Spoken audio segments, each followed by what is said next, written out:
See, you racists believe we should be shaking in our boots, sneakers, sandals, barefoot, or whatever it is we put on our feet because you get on the internet and say horrible racist shit, wear woodland camo, wear these tight affliction shirts, and shoot guns at bunny rabbits and deer and targets. Y'all been doing that. Ain't nothing to be scared of.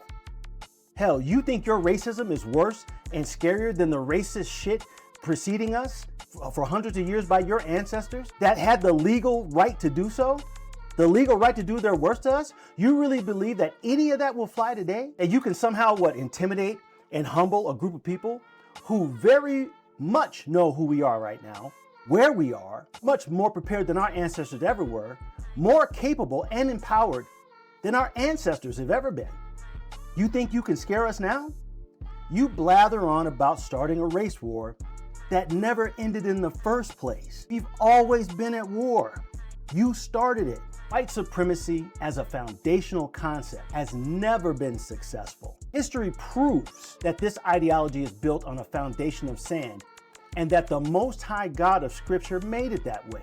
That's for all you Christian nationalists out there. From chattel slavery through the horrors that were perpetuated on us during Reconstruction, after the Civil War, and the Confederate Army took that L, to Jim Crow and all these other things you guys do, these concepts, they never survive the test of time, ever. Even in countries in Africa, where the indigenous people were colonized by Europeans, who subjected them to the atrocities of white supremacy, the efficacy of that ideology, if it's not totally neutralized right now, it's really weakened to a point where it's not even really mentioning anymore. As a matter of fact, white colonizers are complaining about racial disparities in these African nations. So white supremacy is not ordained by God, but it was a useful tool to show prophecy and power by God.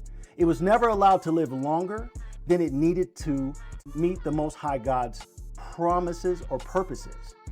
You can compare it to someone using an object to punish someone and then discarding that object when they don't need it anymore. The object became useless after the mission was over and there was no more need for it. For far too long, white supremacists have believed that they are superior based on their supposed intellect and work ethic. But in all actuality, their power only stems from their willingness to cause havoc, chaos, and destruction. Wherever you white supremacists decide to go, that's what you bring to the table. They believe that their unchecked proclivity for evil and violence is somehow evidence of some superiority and some heightened IQ level.